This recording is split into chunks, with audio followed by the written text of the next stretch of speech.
We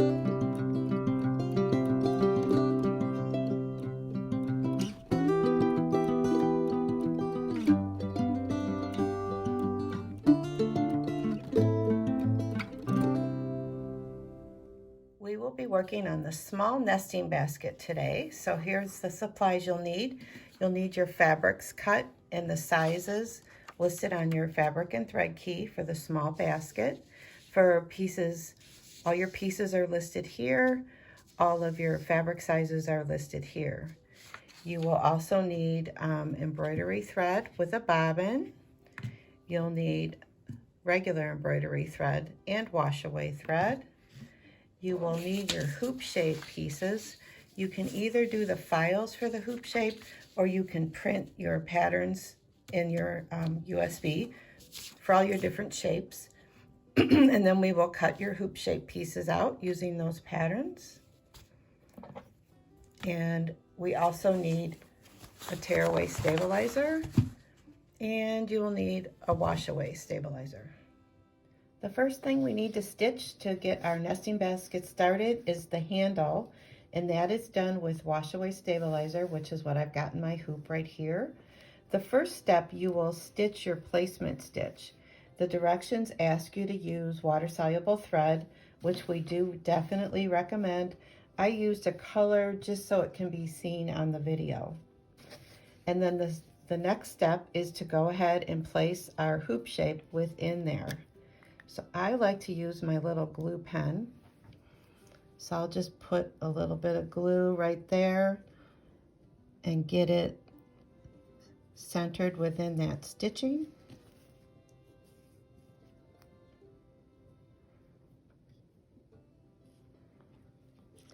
And then I will switch to my water soluble thread, and the next step will be to go ahead and tack down the hoop shape.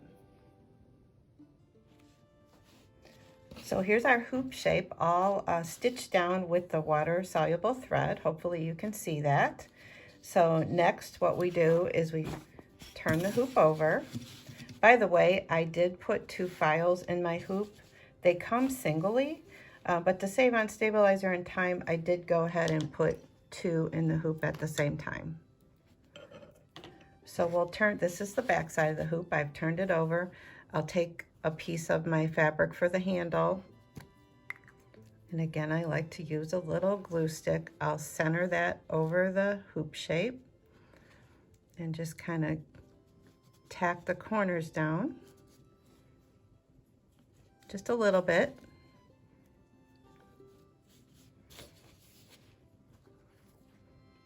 Make sure my right side is facing me.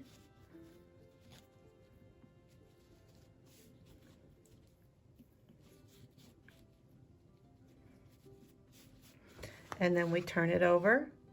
This is the front side of the hoop, and you can see my fabric back there. And then we'll take another piece of fabric, right side up, place it directly over this one. I will put this back on the machine, continuing with water soluble thread, and it will tack down around the handles.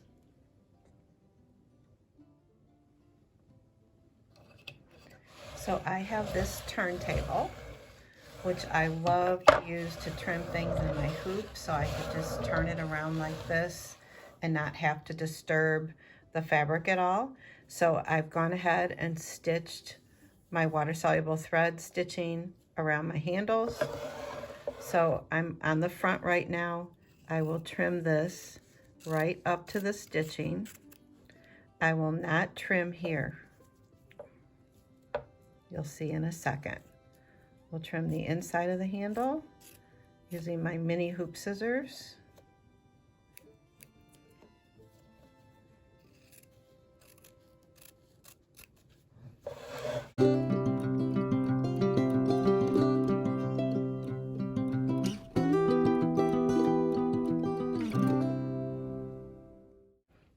So there's the front trimmed, and now we'll turn it over and we'll trim the back the same way. And that little bit of glue I put in the corners will easily pull right off.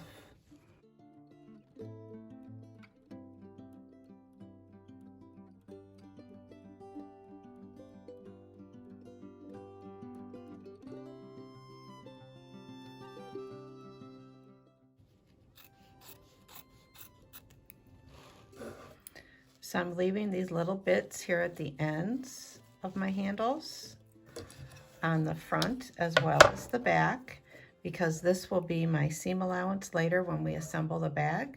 So I'll go ahead and trim this one, and then we're ready to put it back on the machine.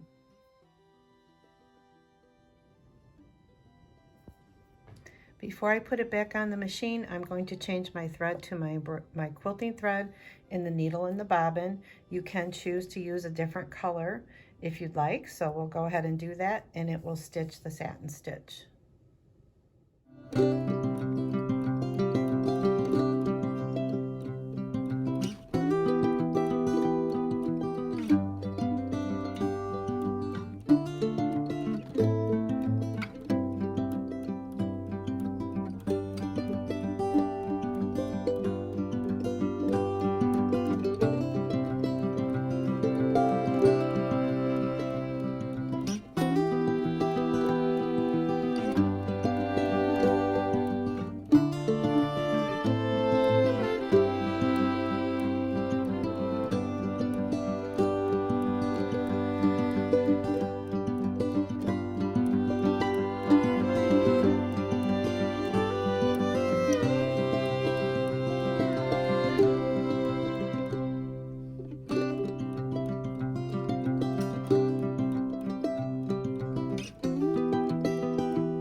So we are at the last step of the handles, and I'm going to use the same thread that I used for my satin stitch to do the quilting inside the handle. So I'm going to drop my bobbin thread and stitch the quilting.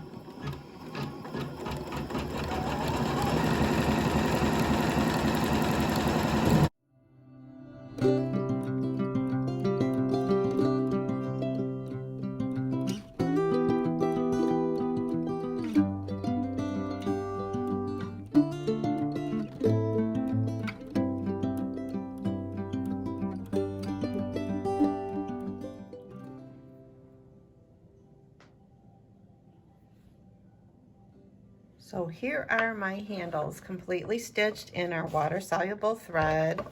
So now I'm just going to go ahead and trim around the edge a little bit close. I don't want to cut the stitching, of course, and I don't want to cut my little extra bits of fabric down here where that seam allowance will be, so I'll be careful not to do that.